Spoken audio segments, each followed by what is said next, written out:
आता समाधानकारक बजेट असं वाटतंय तुम्हाला? असं आहे की मी महाराष्ट्राच्या विधानसभा, देशाची लोकसभा, राज्यसभा या सगळ्या संस्थांच्या मध्ये गेले 58 वर्ष सभासद आहे आणि या 58 वर्षामध्ये अंदाजपत्रक ज्या दिवशी असेल त्या दिवशी माझी गैरहजेरी कधी झालेली नव्हती. पण दुर्दैवानं हा एक कौटुंबिक आघात झाला आणि त्यामुळं मी दिल्लीला आठवून जाऊ शकलो नाही. त्यामुळं सभागृहात जाऊन अंदाजपत्रक ऐकणं ही संधी मला यावेळी घेता आली नाही. पण जे काही वाचलं त्याच्यामध्ये 2-3 गोष्टी दिसतात. एक तर अंदाजपत्रकाच्या दृष्टीनं शक्यतो नवीन कर किंवा तत्सम सामान्य माणसाला यातना होतील अशा प्रकारच्या गोष्टी जाणीवपूर्वक चाललेल्या आहेत. ही एका प्रकारे समाधानाची गोष्ट आहे.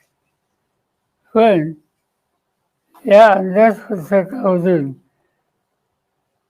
विकासाला अधिक गती येईल या दृष्टीनं काही ठोस पावलाची आणखी अपेक्षा होती.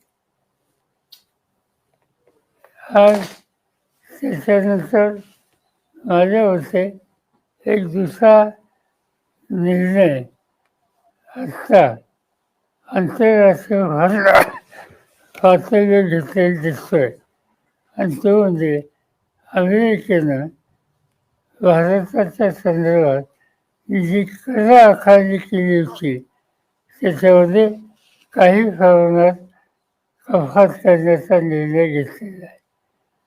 मला फक्त 1-2 गोष्टीची चिंता आहे की अमेरिका आणि भारत यांचा हा जो नवीन करार होतोय त्याचं स्वच्छ चित्र आणखीन 2 दिवसात देशाच्या समोर येईल. त्यानंतर त्याच्यावर सविस्तर भाष्य करणं योग्य होईल. पण आत्ता जे लोकांच्या समोर अमेरिकेच्याकडनं जाहीर करण्यात आलेले आहे त्याच्यामध्ये कृषी क्षेत्रामध्ये त्यांना निर्यात करता येईल अशा प्रकारची तरतूद आहे आणि ही तरतूद भारतीय शेतकऱ्यांच्या दृष्टीनं काळजी करण्यासारखी आहे. अमेरिका एक शक्तिशाली देश आहे.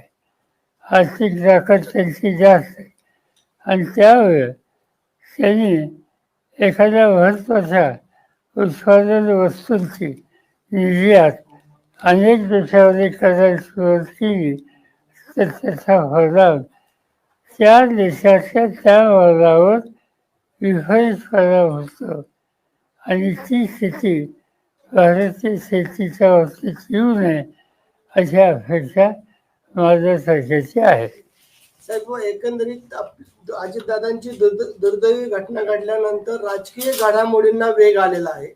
या ठिकाणी आता सुनील तटकरे असतील, प्रफुल्ल पटेल असतील यांना ट्रोल केलं जातंय की जाणून बुजून यांनी ही अतिघाई केली आहे आणि लागलीच त्या ठिकाणी शपथविधीचा कार्यक्रम घेतलाय.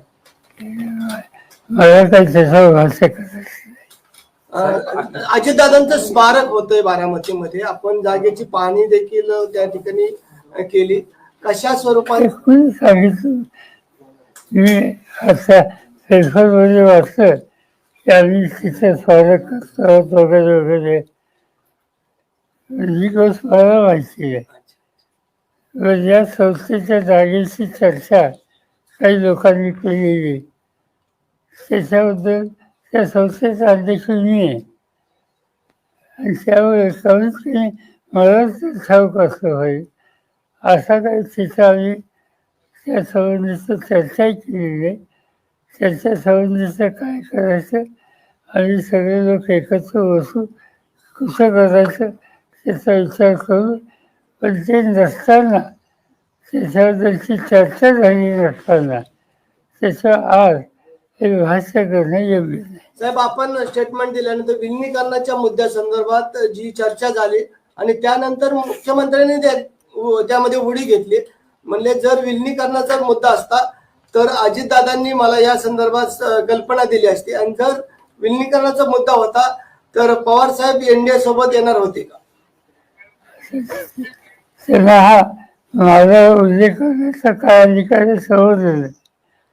या सगळ्या चर्चेत ते कुठच नव्हते, त्यावेळेस त्यांना भाष्य करायचा काय अधिकार माहिती. पवार साहब, यही सवाल जो है हिंदी में है, मर्जर को लेके, विलय को लेके लगातार बात चल रही थी आप लोगों के बीच में, और अब जो कि दुखद घटना हुई है। बिल्कुल नहीं, आप कैसे गलत है, ऐसी बात कुछ नहीं थी. हमारे साथी जयंत साथी और अजीत दादा कुछ इशू पर वार्ता करते थे, इससे ज्यादा कुछ नहीं. नाही, प्रफुल्ल पटेल काल असं म्हणाले सर की या सगळ्या प्रकरणात जिल्हा परिषद आणि पंचायत समितीत एकत्र लढण्याबाबत चर्चा होती, विलिनीकरणाबाबत अशी काही चर्चा होती? मला माहिती नाही, त्यांना विचार. साहेब, एकत्रीकरणाबाबत काय चर्चा आता पुढे होणार आहे का, किंवा हे सगळी घटना घडल्यानंतर आता सगळ्यांचं लक्ष दोन्ही राष्ट्रवादी एकत्र होणार का याकडेच आहे? असं आहे की आम्हाला लोकांच्या समोर सुद्धा सरकत आहे, त्यातनं परस्परांना धीर देणं आणि पुढे कसं राहायचं याचं आमचं लक्ष आहे. राजकीय निर्णयाच्या संबंधी आम्ही कोणाशी चर्चा करत नाही. साहेब, सुनेत्रा वहिनींचा शपथविधी झाला, त्या संदर्भात आपल्याला सध्या परिस्थितीत काय भावना आहे? कारण ज्या दिवशी शपथविधीला आनंद आहे, संधी दिली आनंद आहे. सर, अरविंद सावंत यांनी एक प्रस्ताव अधिवेशनात हे मुद्दा मांडलाय की या अजित पवारांच्या अपघात प्रकरणी सगळी स्वतंत्र कोर्टामार्फत चौकशी व्हावी, आणि काल संजय राऊत देखील असं म्हणाले की या सगळ्या प्रकरणाची चौकशी झाली पाहिजे, या सगळ्या सीबीआय मार्फत चौकशी व्हावी असं त्यांनी संजय राऊत म्हणाले. साहेब, अजित पवारांच्या अपघाताबाबत अनेक प्रश्नचिन्ह उपस्थित केले जातात, अनेक शंका उपस्थित केल्या जातात, या संदर्भात तुम्हाला काय वाटतं? याच्या संबंधी मी फार सुरुवातीला बोललोय, पुन्हा काय सांगायचं. मी सांगितलं की एवढी तर सरकार घेणारे जोपर्यंत माझ्याकडे ऑथेंटिक काही माहिती नाही तो. जिस दिन ये घटना हुई थी उस दिन आपने कहा था कि इस पे राजनीति ना की जाए, उसके बावजूद जो है इस पे राजनीति की गई है. राहुल गांधी लोकसभेत बोलत असताना नरवरे यांचा पुस्तकाचा संदर्भ दिला आणि मोठा गदारोळ झाला चीन संदर्भात, त्या संदर्भात काय सांगा? माझ्या मते नरवणे हे देशाचा लष्कर प्रमुख होते. त्यांनी काही लिखाण केलं असेल आणि त्याचा उल्लेख करण्यामध्ये विरोधी पक्ष नेता करत असेल तर तो त्याचा अधिकार आहे, ती संधी द्यायला हवी होती.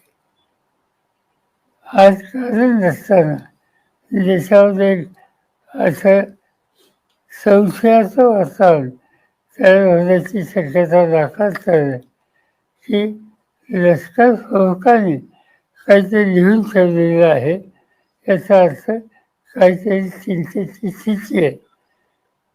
याची चर्चा झाली असती तर लोकांना वास्तव चित्र कळलं असतं. साहेब, मुंबईमध्ये आपण गेल्यानंतर गौतम अदानींनी आपली भेट घेतली होती, सांत्वनपर भेट.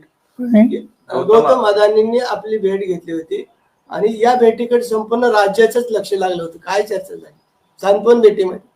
हे घडलं याचं दुःखाचं सांगायला दुसरा काय विचार. और साहब, लाड़की बहन योजना जो है, अजीत दादा वित्त मंत्री थे, उनके नेतृत्व में शुरू हुआ था, और उसी को लेके कुछ जो कार्यकर्ता है उनकी मांग है कि लाड़की बहन योजना का नाम बदलकर अजीत दादा के नाम पे रखा जाए. उनको पूछिए, मुझे क्या पूछे. सर, रणवरे आपकी भावना क्या है इस पर? लोकसभेकडे पुन्हा येतो जातो, जो प्रकार झाला, अमित शहा उठले, त्याला विरोध केला, राजनाथ सिंह सातत्याने नरवरेंचं प्रकरणामध्ये आम्ही राजनाथ सिंह म्हणत होते ते पुस्तकच प्रकाशित झालं नाही तर त्या संदर्भात बोलू नये. ओम बिर्लांवरती देखील अनेक प्रश्न उपस्थित होते, त्या संदर्भात पुस्तक प्रकाशित झालं नाही. माझ्या हातात कॉफी आहे, ते मी दाखवली चाललं. अध्यक्षांनी सांगितलं ते ऑथेंटिक करा, ती केली. त्याला विरोध करायचं कारण काय? सर हाच हिंदीमध्ये सांगा. हिंदीमध्ये हे कोणी बोलने की ज्यादा आवश्यकता नहीं. Sir India US trade deal को लेकर राहुल गांधी ने कई सवाल उपस्थित किए। उन्होंने कहा कि पीएम मोदी पर अमेरिका की तरफ से बहुत दबाव है। ये दबाव था या नहीं ये मुझे मालूम नहीं, मगर इससे कुछ अच्छी बात है, कुछ कमियां हैं. मुंबईत पार्थ पवार आणि रोहित पवारांची जिल्हा परिषद बैठक सुरू आहे असं कळतंय सर. परंतु पार्थ पवार आणि रोहित पवार यांची जिल्हा परिषद बाबत मुंबईत बैठक झालं असं कळतंय. माहिती आहे, राज्यसभा माहिती आहे मला. निलेश, घे ना आपलं.